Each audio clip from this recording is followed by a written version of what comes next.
Chapter 1. Unexpected Summons.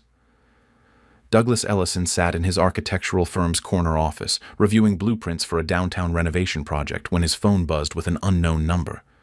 He almost declined it. Telemarketers had been relentless lately. But something made him answer. "Mr. Ellison, this is Principal Jarvis from Riverside Elementary. Your daughter hasn't been picked up. It's been 3 hours past dismissal." Doug's hand froze mid-signature. "I'm sorry, there's been a mistake. I don't have a daughter. I'm 28 and single." The woman's voice hardened. "Mr. Ellison, this isn't funny.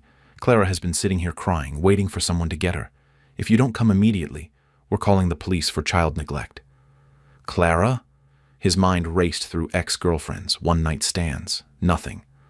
"I'm telling you, I don't know any Clara." "Just come, now, or I'm making that call." The line went dead. Doug stared at his phone, confusion morphing into something else, a creeping unease that crawled up his spine. He grabbed his jacket and keys, his mind spinning. Was this some kind of scam? Identity theft? A sick prank? 20 minutes later, he walked through the elementary school's front doors, still half convinced this was elaborate fraud. The secretary pointed him toward the principal's office without a word, her expression tight with judgment. He pushed open the door and stopped cold. A little girl sat in an oversized chair, legs dangling, clutching a worn stuffed rabbit. She looked up when he entered, and Doug felt the world tilt beneath him. She had his eyes, the same unusual gray-green color his sister Louise always said made him look like a storm cloud. The same slightly crooked nose he'd inherited from his father, the same auburn hair that marked every Ellison for 3 generations. The girl's face was tear-stained and dirty, her clothes rumpled like she'd slept in them. A purple bruise shadowed her left arm. I don't understand," Doug whispered. Principal Jarvis stood, arms crossed. She was younger than he'd imagined, maybe 35, with sharp eyes that assessed him critically. "You're telling me you genuinely don't know Clara Ellison? She's been enrolled here for 2 years. You're listed as the father and emergency contact." "That's impossible. I've never seen this child before in my life." But even as he said it, Doug couldn't look away from her face, his face somehow staring back at him. "Then we have a serious problem," the principal said, "because Clara's mother, Renee May, listed you on all the enrollment paperwork. You've apparently been responsible for this child since birth." "Renee May?" The name hit him like a freight train.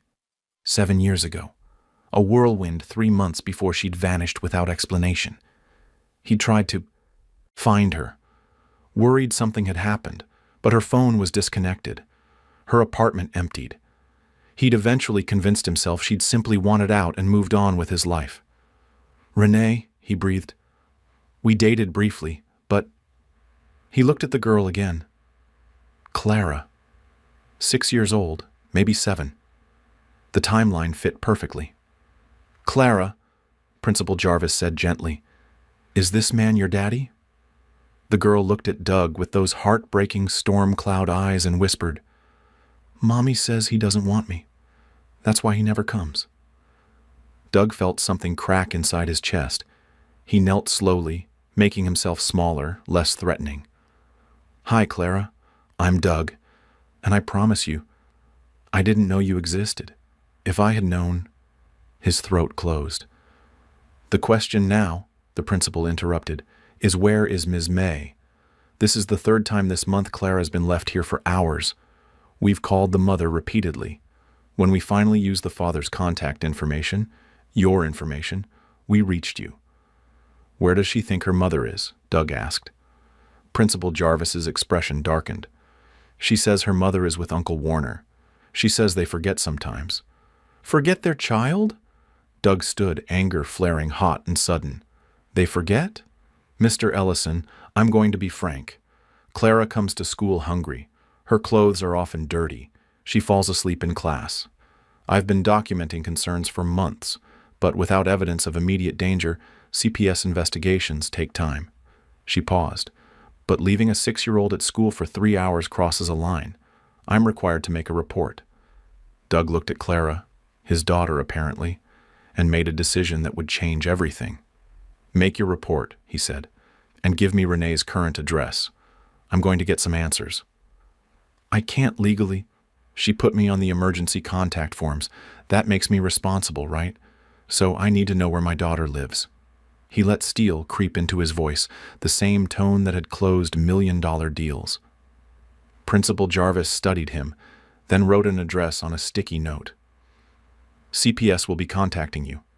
In the meantime, I can't legally release Clara to someone who isn't. I'm on the paperwork as her father. You said so yourself." Doug crouched again by Clara. "Hey, would you like to get some dinner? Real food? Maybe ice cream?" For the first time, the girl's expression shifted. Hope flickered in those gray-green eyes. "Really? Really? And then we're going to figure this out together. Okay?" Clara nodded, clutching her rabbit tighter. As Doug took his daughter's small hand and walked out of that school, he didn't know the full story yet. Didn't know about Warner McCormick's gambling debts or Renee's prescription drug addiction. Didn't know they'd been collecting welfare benefits in his name for 6 years, or that Clara had been sleeping in closets while they entertained their addictions. But he would learn. And when he did, Doug Ellison was going to make them pay for every tear his daughter had cried, for every night she'd gone hungry, for every moment she'd believed her father didn't want her. Chapter 2. Pieces of Truth. Doug took Clara to a diner 3 blocks from the school, watching in horror as she devoured a cheeseburger and fries like she hadn't eaten in days, which, he suspected grimly, might be true. She was tiny for her age, thin in a way that spoke of chronic neglect rather than genetics. "So," he said carefully, "tell me about home, about your mom and Uncle Warner." Clara wiped ketchup from her mouth with the back of her hand. "Mommy's tired a lot. She sleeps in the day. Uncle Warner yells when I'm loud." She said it matter-of-factly, as if screaming adults were just weather patterns to be endured. "Does Uncle Warner live with you?" "Uh-huh. He came after Daddy left." She looked up at Doug with sudden anxiety. "You're my daddy, right? Mommy showed me pictures. She said you didn't want to be my daddy anymore." Doug's hands clenched under the table. "Clara, I want you to understand something really important. I didn't leave. I didn't even know you existed. Your mom never told me about you. Why not?" It was the simplest question with the most complicated answer. Why would Renee hide a pregnancy, disappear, and raise their child in apparent squalor while using his name on school paperwork? What possible reason? His phone buzzed. His sister Louise. "Where are you?" "We had dinner plans, remember?" Doug had completely forgotten. He texted back quickly. "Emergency. Need your help. Can you come to Harvey's Diner on 5th? Louise arrived 15 minutes later, freezing in the doorway when she saw Clara. His sister had the same Ellison features. She'd recognize them anywhere. "Doug." "What the hell?" "Louise. Meet Clara. My daughter. Apparently." His sister slid into the booth, eyes wide. "You're... Since when do you have a daughter?" "Since about 90 minutes ago." Doug explained quickly. The school's call, Renee's name, the emergency contact forms. Louise listened, her expression cycling through shock, anger, and something that looked like grief. "That means when Renee disappeared 7 years ago." "She was pregnant." "Yeah." Doug watched Clara coloring on a kid's menu, trying to reconcile this small person with the complete upheaval of his reality. "Louise, what do I do? I can't take her back to that house. Not after what the principal said. Not after..." He gestured helplessly at Clara's bruised arm, her too thin frame. Louise reached across the table and squeezed his hand. "First, we get her cleaned up and fed. Then we call Morris Durham. He's a family lawyer. He handled my divorce, remember? He'll know what legal options you have. I don't even know if she's really mine. Shouldn't I get a paternity test first? Look at her, Doug. She's an Ellison through and through." Louise's voice softened. "But yes, get the test for legal reasons. In the meantime, we need to see where she's living." They drove to the address Principal Jarvis had provided, Clara falling asleep in the back seat with her rabbit. The neighborhood made Doug's stomach churn. Not the worst area in the city, but declining, with bars on windows and trash accumulating in corners. The apartment building was a 3-story walk-up with peeling paint and a broken security door. "Stay with Clara," Doug told Louise. "I'm going to knock." The apartment on the second floor had music thumping from inside. Doug pounded on the door. No answer. He pounded again, louder. Finally, the door swung open. A man in his mid-30s stood there, shirtless, tattoos covering his arms, eyes bloodshot and unfocused. Warner McCormick, presumably. "What?" he growled. "I'm Douglas Ellison. Where's Renee?" Warner's expression shifted from irritation to something that might have been fear before settling on false bravado. "She's busy. Who the hell are you?" "The father of the child you left at school for 3 hours. Where is Renee?" "Renee!"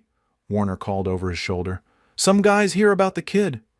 A woman emerged from the back, and Doug barely recognized her. Renee had been vibrant 7 years ago, bright-eyed, ambitious, studying to be a nurse.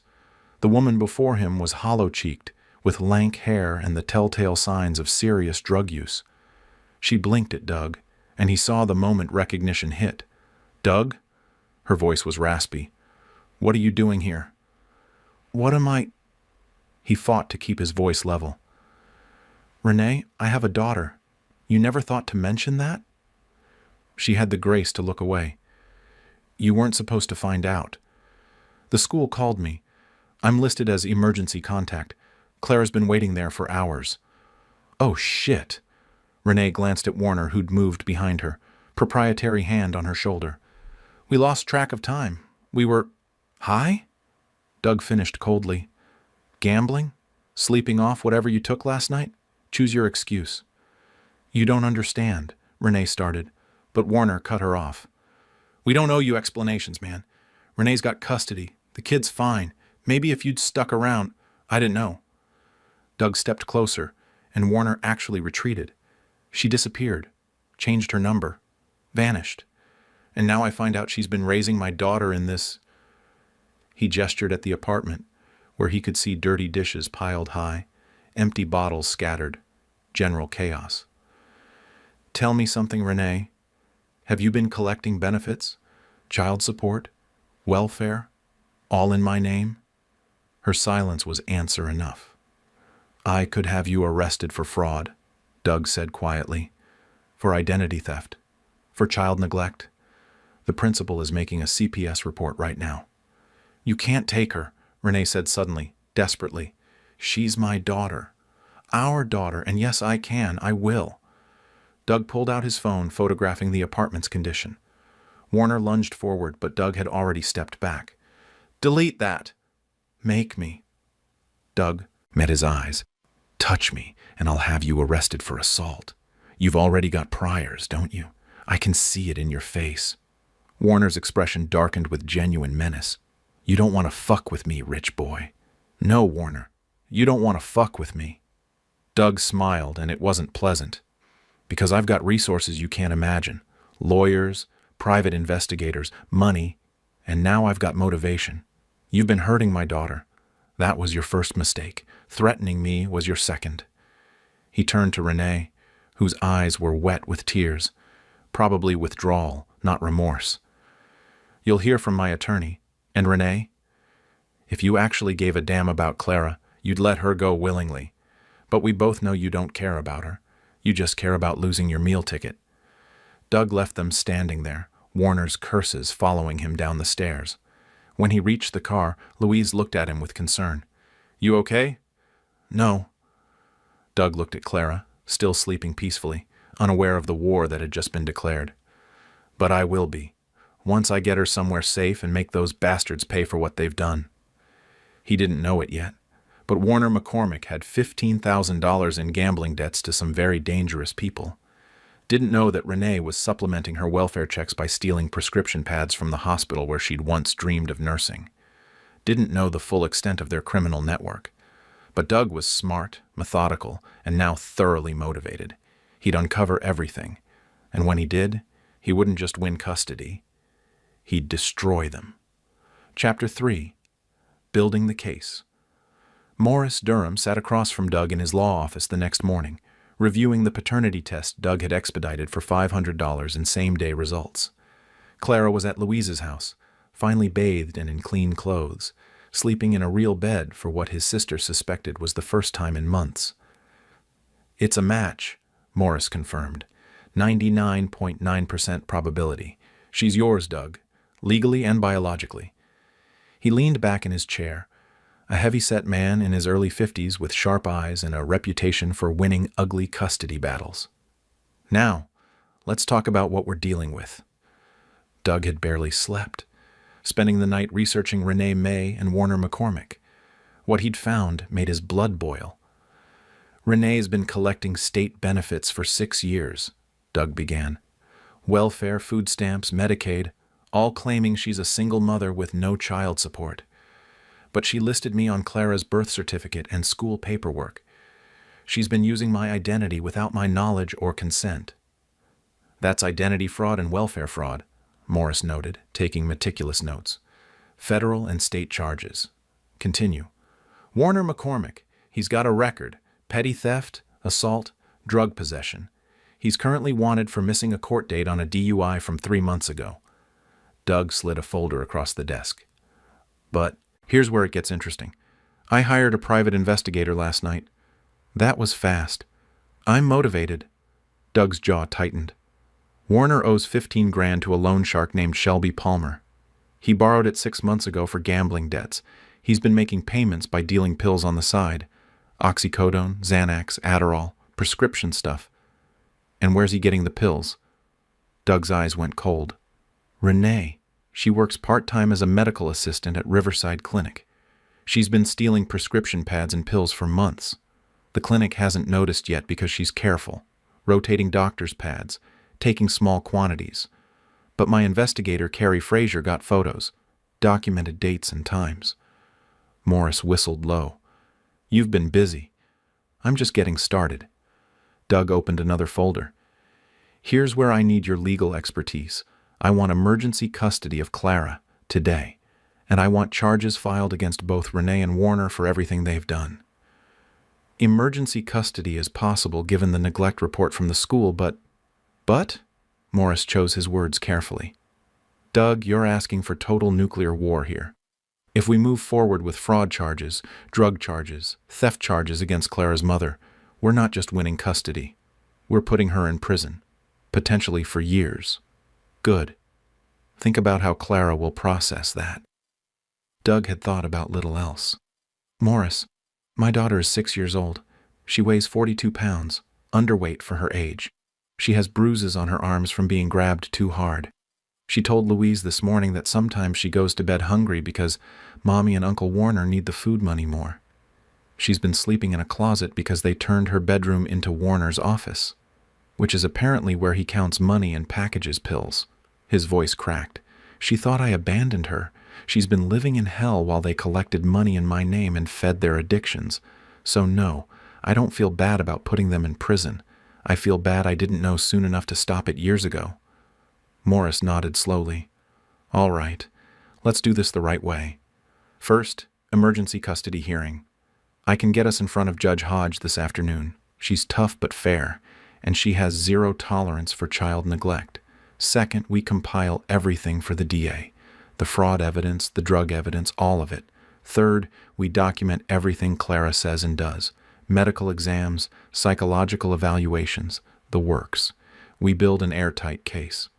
What about Warner's loan shark connection? Can we use that?" Morris smiled grimly. "Now you're thinking like a chess player. If Warner's desperate enough, he might make mistakes. Desperate people do stupid things. I'm counting on it." They spent 3 hours preparing documents. At 2 p.m., Doug walked into family court with Morris at his side, armed with the paternity test, photographs of the apartment, Principal Jarvis's statement, and medical records showing Clara's malnutrition and injuries. Judge Hodge, a stern woman in her 60s, listened to their petition with increasing disgust. When Renee stumbled in 15 minutes late, clearly hungover, the judge's expression could have frozen fire.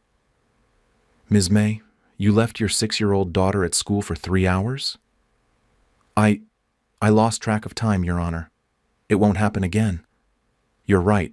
It won't. Judge Hodge reviewed the documents. Mr. Ellison, you're claiming you had no knowledge of this child's existence? None, Your Honor. Ms. May and I dated briefly 7 years ago. She disappeared without explanation. I learned about Clara yesterday when the school called me. And you immediately sought paternity confirmation and are requesting custody? Yes, Your Honor. I have a stable home, steady income as an architect, no criminal record. I want to provide Clara with the safe environment she deserves. Judge Hodge turned to Renee. Ms. May, where is Mr. McCormick? He lives with you and the child, correct? He had work, Your Honor. He had a warrant, the judge corrected coldly, for missing a DUI court date. Bailiff, please make a note.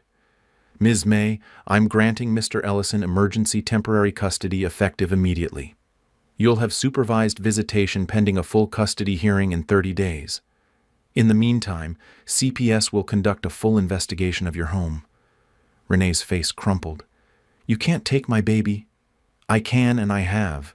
You'll be receiving notice of additional hearings regarding suspected welfare fraud and identity theft. This court is adjourned. Doug felt the weight lift from his shoulders. Clara was safe, legally his. But as he left the courthouse, he saw Renee on her phone, speaking urgently. He couldn't hear the words, but her expression was panicked.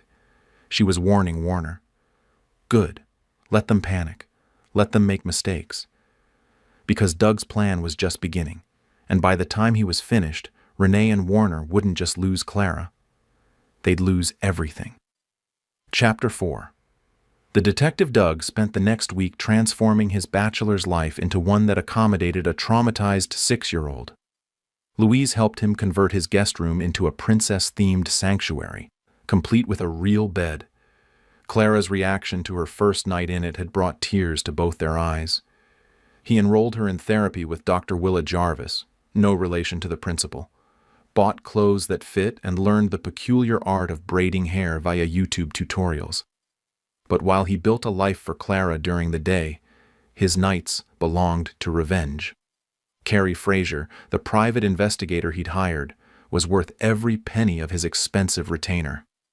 The man was in his early 40s, ex-military, with a network of contacts that spanned the city's underground. He sat in Doug's living room now, spreading photos across the coffee table. Warner's in deeper than we thought, Carrie began. The 15 grand to Shelby Palmer? That's just the tip. He's also into Gilbert Savage for another 10,000. Savage runs an underground poker game out of a warehouse in the industrial district. Warner's been trying to win his way out of debt. It's not working.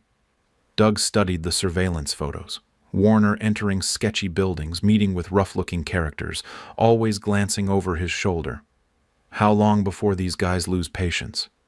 Palmer's already losing it. My source says Warner's missed 2 payments.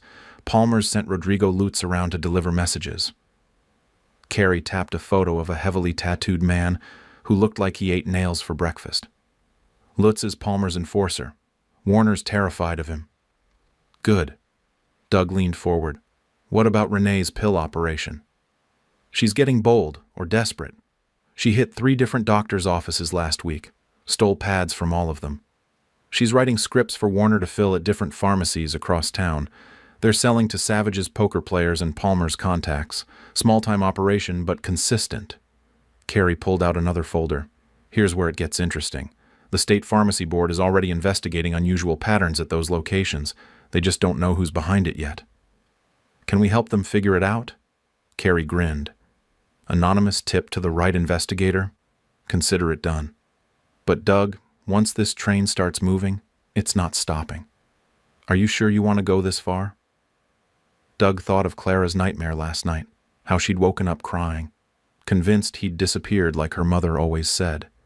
Thought of the bruises, the hunger, the closet she'd slept in. I'm sure. Keep digging. I want everything. Bank records, drug deals, who they're selling to, everything. What about custody? The hearing's in 3 weeks. Morris is confident. Clara's therapist is documenting her progress, the trauma she experienced. CPS found the apartment violated 4 health codes. Between that and the fraud charges, Renee's not getting Clara back. Doug's expression hardened. But that's not enough. I want them broken, Carrie. Financially, legally, socially. I want Warner in prison. I want Renee in prison, and I want everyone who helped them to face consequences. You're playing hardball. They played hardball with a 6-year-old. I'm just returning the favor. The next morning, Doug got a call from a detective, Brett Bowen, with the fraud division. Mr. Ellison, we need to discuss Ms. May's benefit claims. You're listed as the father on multiple applications, but she claimed you provided no support. That's fraud, Doug finished. Detective, I had no knowledge of my daughter until 8 days ago. Ms. May hid her pregnancy and used my identity without permission. I have documentation of everything. They met that afternoon. Detective Bowen was young, maybe 30, with the eager energy of someone who'd recently been promoted. Doug laid out his evidence methodically: the paternity test, the timeline of Renee's disappearance, the welfare applications filed in his name. This is substantial, Bowen admitted. We can definitely pursue charges. But Mr. Ellison, I have to ask, why now? Why not let CPS handle it? Because CPS will investigate and probably close the case with a warning. I want consequences. Real consequences. Doug met the detective's eyes. She stole 6 years from my daughter. 6 years Clara could have had a stable home, food security, safety. Instead, she had neglect and abuse so her mother could feed a drug habit. I want justice. Bowen nodded slowly. I'll start the paperwork. Fair warning, cases like this can take months. I can wait. I'm patient. Doug smiled thinly. But Warner McCormick isn't, and that's going to be his downfall. Chapter 5. The Trap. 2 weeks after gaining custody, Doug invited his sister over for what he called a strategic session. Clara was asleep upstairs, finally gaining weight, slowly learning to trust that food would always be available, that bedtime wasn't negotiable, that adults could be reliable. You're scheming, Louise said, accepting a glass of wine. I know that look. Carrie found something interesting, Doug admitted. Warner's been asking around about selling information, specifically about Savage's poker operation. He's desperate enough that he's considering turning informant. That seems smart, actually. Trade information for debt forgiveness? It would be, except Savage has people everywhere. The moment Warner tries it, he's a dead man, or worse, badly beaten as a warning. Doug pulled up texts on his phone. So I'm offering Warner a different option. Louise read the messages, her eyes widening. You created a fake identity? Carrie did. Meet Craig Daniel, a businessman with gambling connections looking to break into Savage's network. I've been chatting with Warner through encrypted apps, building trust. Tonight I'm offering him $20,000 for an introduction to Savage. Doug, that's insane. These are dangerous people. Which is why Carrie will be there, wired and armed, along with Detective Bowen and 2 undercover cops. Warner thinks he's setting up a naive businessman. He's actually walking into a sting operation. And if it goes wrong? Doug's expression was cold. Then Warner learns the hard way not to threaten men with resources. The meeting was set for midnight at an abandoned warehouse. Appropriately cinematic, Doug thought with dark humor. He wore a wire under an expensive suit, playing the part of a trust fund gambler looking for excitement. Warner arrived 15 minutes late, jumpy and aggressive.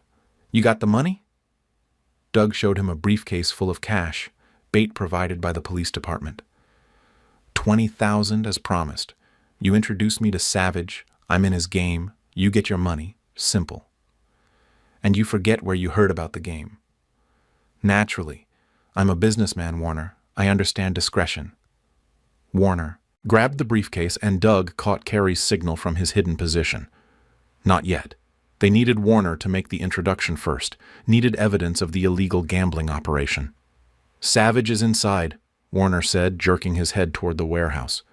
But fair warning, he's not patient with people who waste his time. They walked into the warehouse, where a poker game was indeed in progress.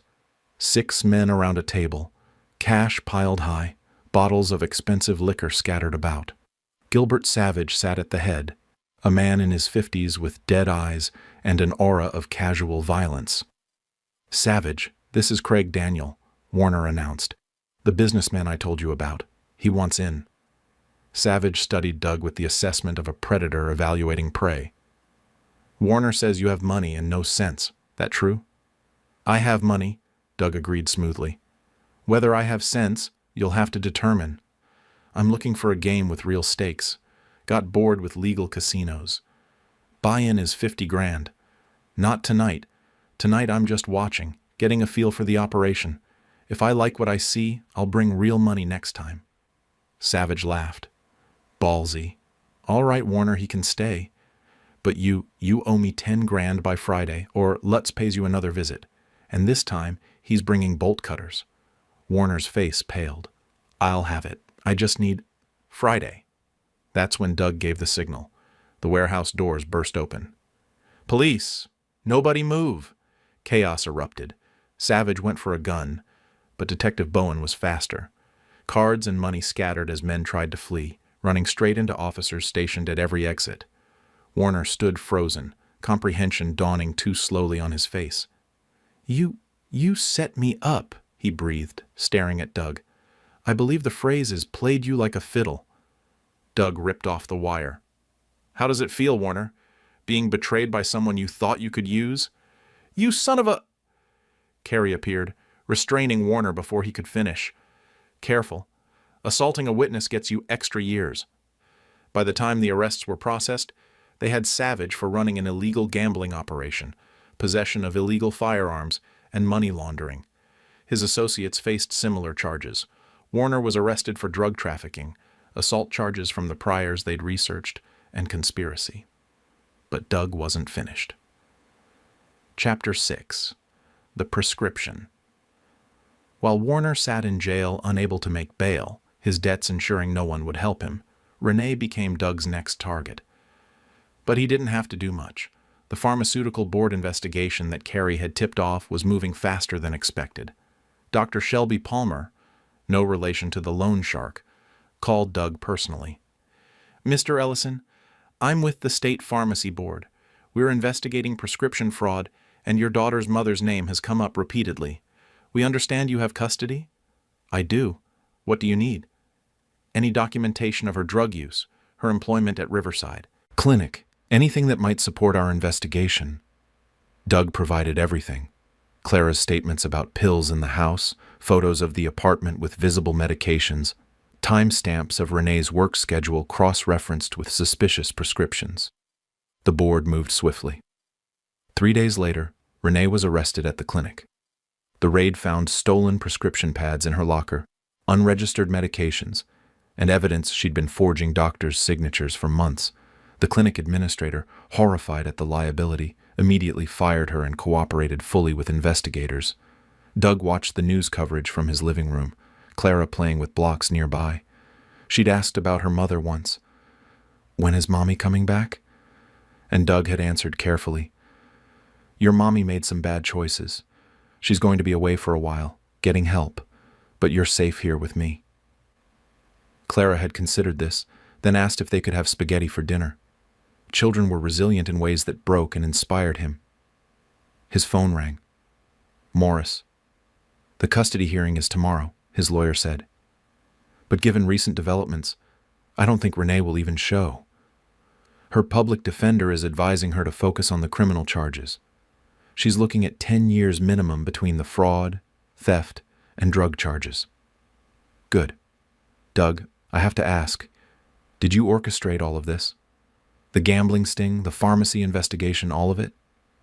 Doug was quiet for a moment. "I provided information to the proper authorities. What they did with it was their decision. I just wanted my daughter safe and the people who hurt her to face consequences." "That's not an answer. It's the only one you're getting." Morris laughed. "Fair enough. See you in court tomorrow.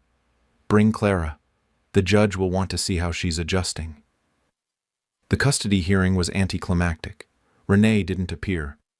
The judge reviewed Clara's therapy reports, her medical improvements, Doug's financial stability, and CPS's glowing evaluation of his home. The emergency custody became permanent. Doug was granted full legal and physical custody, with Renee's parental rights suspended pending her criminal proceedings. As they left the courthouse, Clara held Doug's hand tightly. "Does this mean I get to stay with you forever?" Doug knelt to her level. This child who'd walked into his life like a storm and changed everything. "Forever. You're my daughter. You're safe. And no one will ever hurt you or forget you again." She hugged him with the fierce grip of someone who'd lost too much and finally found home. But in the back of Doug's mind, he was already planning the final act. Because Warner and Renee weren't the only ones who'd failed Clara. There were others, the caseworkers who'd missed signs, the neighbors who'd heard but not reported, the system that had let a child fall through the cracks. He couldn't punish them all, but he could make sure it never happened again. Chapter 7. Exposure. With custody secured and criminal charges filed, Doug turned his attention to the broader picture. Warner and Renee would spend years in prison. Warner took a plea deal for 8 years after evidence of his drug trafficking proved overwhelming. Renee, refusing to admit fault, went to trial and received 12 years. Justice, such as it was, had been served. But Doug wanted more than justice. He wanted change. He started with the welfare office. Using his documentation of the fraud, he filed a civil suit against the state for negligence in failing to verify Renee's claims. The lawsuit alleged systemic failures that had enabled identity theft and child neglect. The local media picked up the story. "Single father discovers daughter after 6 years of welfare fraud," ran the headline. Doug gave carefully controlled interviews, showing Clara's progress, explaining the system's failures without exploiting his daughter's trauma. He was articulate, sympathetic, and relentless. The welfare commissioner, Eddie McCall, called him personally. "Mr. Ellison, this lawsuit is going to cost the state millions." "Good. Maybe that will motivate reforms. How many other Renee Mays are out there, Commissioner? How many kids are suffering while fraudulent claims go unverified?" "We process thousands of claims monthly. We can't verify every—" "Then hire more people. Create better systems. Do your job." Doug's voice was steel. "Because if you don't, I'm going to make this lawsuit my full-time job, and I have excellent lawyers." The state settled 6 months later. $5 million. Doug immediately established the Clara Ellison Foundation, dedicated to supporting children in neglectful situations and reforming welfare verification processes. The publicity forced systemic reviews across multiple agencies. But his most satisfying revenge came from an unexpected place. Chapter 8. The Loan Shark's Interest. Shelby Palmer, the loan shark Warner had borrowed from, was a practical man. When his debtor got arrested and his money disappeared into legal fees, Palmer wrote it off as a loss. But then he read the news stories about Douglas Ellison, the architect who'd orchestrated the downfall of multiple criminal operations, who'd played Warner like a violin. Palmer respected competence. He showed up at Doug's office on a Tuesday morning, walking past the receptionist with the confidence of someone who knew she wouldn't stop him. Doug looked up from his blueprints to find a well-dressed man in his 50s settling into the chair across from his desk. "Mr. Ellison, I'm Shelby Palmer." Doug's hand moved toward his desk drawer, where he now kept pepper spray, a gift from Carrie after the warehouse incident. "I know who you are. What do you want?" "To thank you." Palmer's smile didn't reach his eyes. "Warner McCormick owed me $15,000. I'd resigned myself to never seeing it. But you destroyed him so thoroughly that his lawyer contacted me about seizing assets. I recovered $12,000 from the sale of the possessions he and Ms. May accumulated. Not bad. I didn't do it for you. I know. You did it for your daughter, which is why I respect it." Palmer leaned forward. "Men like you and me, Mr. Ellison, we understand leverage. We understand that the world is vicious, and sometimes you have to be more vicious to protect what's yours. Warner thought he could play games with dangerous people. You showed him what real danger looks like. If this is a recruitment pitch, it's not. I have no interest in architects." Palmer stood. "I came to tell you that your debt to me, the hypothetical one that might have existed if our operations had intersected, is cleared. You kept Warner from talking to the police about my business. His arrest on drug charges silenced him effectively. For that, you have my gratitude." I don't want your gratitude. Then take my respect. Palmer headed for the door, then paused. One more thing. Warner's been having a difficult time in prison. Savage's associates are inside. They're not pleased that his cooperation led to longer sentences. I'd estimate Warner has another 6 months before something unfortunate happens. Doug should have felt guilty, should have felt something other than cold satisfaction. That's not my concern. No, it's not. Palmer nodded once and left. Doug sat in the silence after, thinking about morality and justice and revenge. He'd crossed lines he'd never imagined crossing. He'd manipulated people, orchestrated arrests, used the system as a weapon, and he'd do it all again without hesitation. Because Clara was thriving. She'd gained 12 pounds. She laughed now, a sound that lit up his world. She called him Daddy without hesitation. Her nightmares were decreasing. She was safe. That was all that mattered. Chapter 9. The Future. 2 years after that phone call from Riverside Elementary, Doug stood in the backyard of his new house, larger, with a swing set and a tree house he'd built himself. Clara's 8th birthday party was in full swing, children running wild, Louise managing the chaos with the skill of an experienced aunt. Morris approached with a beer. Heard from your lawyer yesterday. Renee's parole hearing is coming up. She won't get it. Doug watched Clara chase her friends, healthy and happy and everything a child should be. 8 years minimum on the fraud charges, and she's shown no remorse. The board won't risk it. And if they do, then I'll fight it. But she has no claim to Clara anymore. Parental rights were terminated completely last year. Clara's legally and permanently mine. She still asks about her mother? Sometimes. Less now. Doug took a drink. Her therapist says it's natural. Renee's her biological mother, regardless of everything else. But Clara knows she's safe here. That's what matters. Louise brought over a piece of cake, settling beside them. She's amazing, Doug. You've done an incredible job. We've done an incredible job. I couldn't have managed this without you. So, what's next? Another crusade for justice? Doug smiled.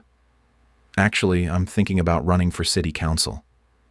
There are a lot of kids like Clara out there. A lot of systemic failures. If I have a platform, maybe I can fix more than just one case. Politics, Morris groaned. Doug, you'll hate it. Probably, but I'm good at it. Manipulating systems, leveraging pressure, forcing change. Might as well use those skills legally. He watched Clara blow out candles, surrounded by friends. She deserves a world where what happened to her can't happen to other kids. If I can help build that, I will. That evening, after the party ended and Clara was asleep upstairs, Doug stood in her doorway, watching her breathe. She clutched her old stuffed rabbit. He'd tried to replace it with newer toys, but she refused. The rabbit had been with her through everything. It stayed. His phone buzzed. A text from Carrie.